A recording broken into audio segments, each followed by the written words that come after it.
Shalom. Welcome back. Today we continue with our detailed, directed immersion in Biblical Hebrew in the book of Exodus. Chapter 32, verse 25 is where we will start. Avinu Malkeinu, ken yiratzon ki tishlachna et ruchacha aleinu, ועלי ועל כל תלמידי, כי אנחנו רוצים ללמוד טוב בעיניך. לא לנו ולך יחיה כל הכבוד. Adonai, thank you. We just ask you to send forth your Holy Spirit upon us today, upon my students and also upon myself. Not to us, but to you be all the glory, for we just want to study well in your sight. All right, so let's see. Let's scan this verse. Picking up where we left off. Last time we left off with Exodus chapter 32, verse 24. Here are the notes, just to remind you that we actually did this. And now we are on verse 25.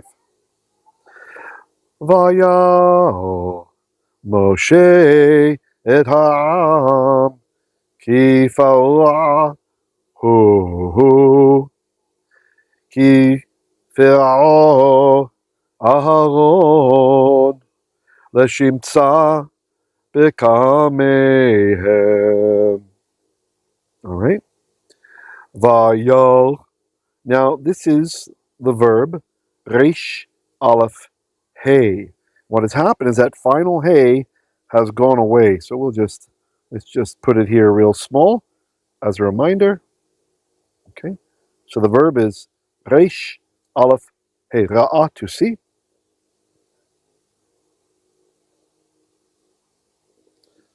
Yo, Re, Yo, the Resh and the Aleph and the Hey is gone, means he will see or he is seeing.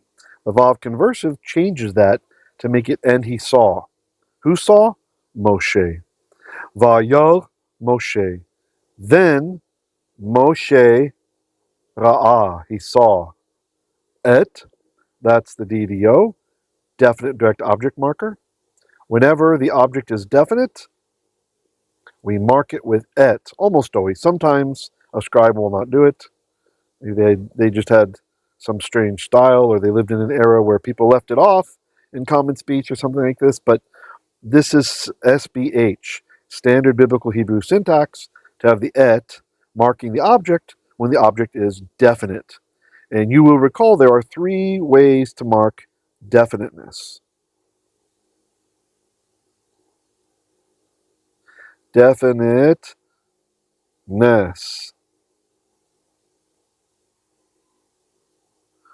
One, have the definite article.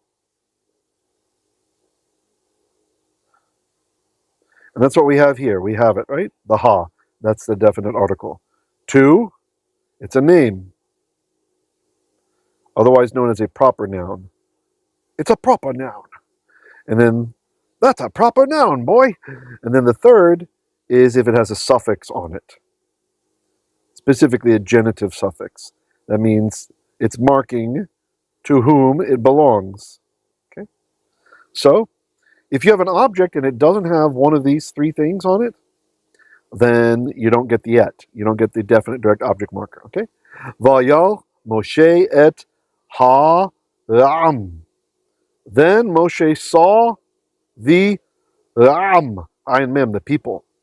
And notice we have the lengthened vowel. We've lengthened from the short vowel patach. That's short. It's considered a short vowel, even though we pronounce it the same as the longer variant today. And the long vowel is comets. That's the long equivalent. These are for what we call A-class vowels. Okay. So the usual way for the definite article, the usual way we point it is ha with a dagesh in that next letter, right? So we use the short vowel, the patach it's called. But an ayin is from a group of letters that cannot take a dot in the middle. They cannot take that dagesh. It's not allowed. So I've drawn kind of a little thing here. It's being ejected out and lengthens. It forms that bottom part there. It lengthens the patach into a kametz. Ha-ram, the people. Ki, for, or because. And just a reminder, we have our legend over here. For most of the items that I marked, they're not all in there yet, but if it's a pronoun or like a suffix showing who owns it, we have yellowish color. If it's in the construct state, we'll try to put this kind of teal box around it and maybe use this kind of marking. Prepositions are orange. Definiteness is marked with red, so the definite direct object is marked, and so is the hey, the definite article. The person in a verb is blue, so for example here, the ya, that's he. If it's a kind of a neon green, like a glowing green, that's the vav conversive. And gray for a name, proper noun, and just normal kind of a hunter green, or in this case it's a bit brighter, but for a conjunction, which is what ki is. Ki for F-O-R, faruah, faruah. Now this is a passive participle from the verb para, pei, reish, ayin. Now you can just remember old para. He was a evil pa. An evil pa, and you could always tell he had evil hair. It was gross and scary and unkempt. That's old para. So para is to be unkempt, like to make the hair messy. In fact, in the book of Leviticus, when you read about the protocol, the procedure for determining whether a woman, a sota, had committed adultery or not, that's a woman accused of adultery, is a sota. Doesn't mean she's guilty, just means she stands accused by her husband. When you had a woman who was a sota, the priest would make her hair para, unkempt. They'd unbraid it if it's braided, and just kind of leave it messy.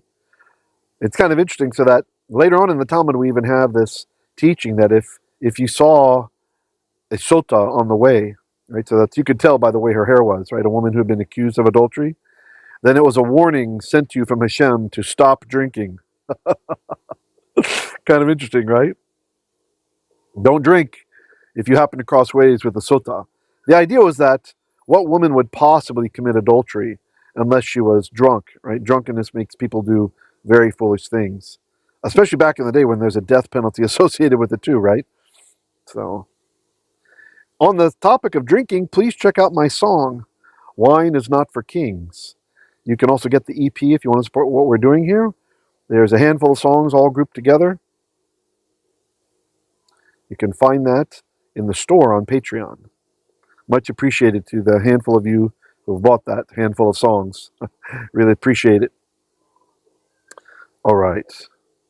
So here's passive participle. So was literally it's saying was unkempt or is unkempt, right? There's no time in a participle. Who? Ki farua. Who? For unkempt was he. Like let loose. They've let loose. Ki, for or because. And this is a little bit weird the way it's pointed. The Masoretes have corrected the spelling. So the old scribes, the very ancient scribes, would sometimes write O with a hey at the end, right? When they thought it was obvious in context that it should be a hey. And that was to be read as O. Remember, we didn't have the little dots and everything originally. So you only had vowel letters, right? Hey, yod, and wow, now called vav, were the vowel letters. And so they would use those for spelling various vowels. So sometimes the hey would be used as an O at the end of a word. And so when you see that in a text, it's like a little historical holdout. It's a little historical holdout. So it's kind of interesting marking how old the text is, right? So that's what we have here. So the Masoretes, they put the O, the little defective cholim, to show us how to read it properly. So the verb, fira, again, it became unkempt. Oh, it, meaning ha'am, the people. This is referring back to the people. So him, literally him, right? So it's just like Oh, that's how we usually write it, like this, right? And it's referring to the people. Ki farua, who for let loose was he. He also pointing back to the people. Ki firao firao Aharon. For Aaron had let loose him, like had let go wild, had let run wild. Leshimtsa. Leshimtsa. Now, shimtsa is a super rare word. This is the only place it occurs in the entire Bible. Shimsa. There's some, sorry, there's some actual debate about what it even means. Probably it means the same thing. There's a word similar to this in Jewish Aramaic, just spelled a little bit differently. Shimsa, or shimso, depending how you read it. Okay? And this means a bad reputation, or a bad name. A bad name. Right, you got shame as kind of part of it, right? The first two letters. Bad reputation.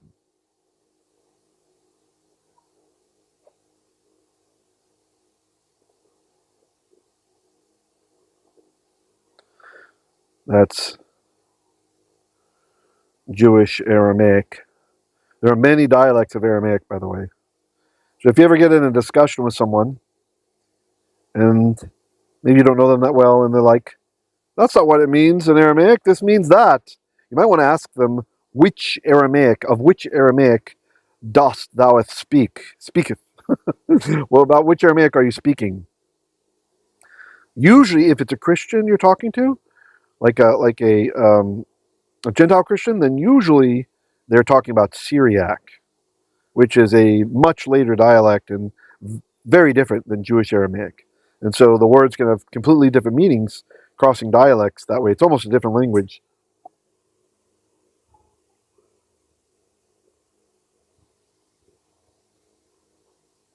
Or there's also the biblical Aramaic, which is again different than Jewish Aramaic. That's the imperial Aramaic in the book of Daniel and Ezra. So it's probably Shimsa.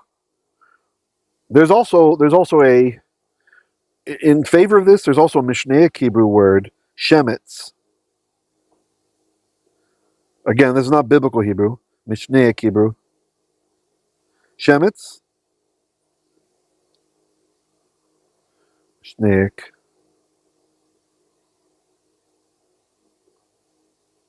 Which has the same meaning.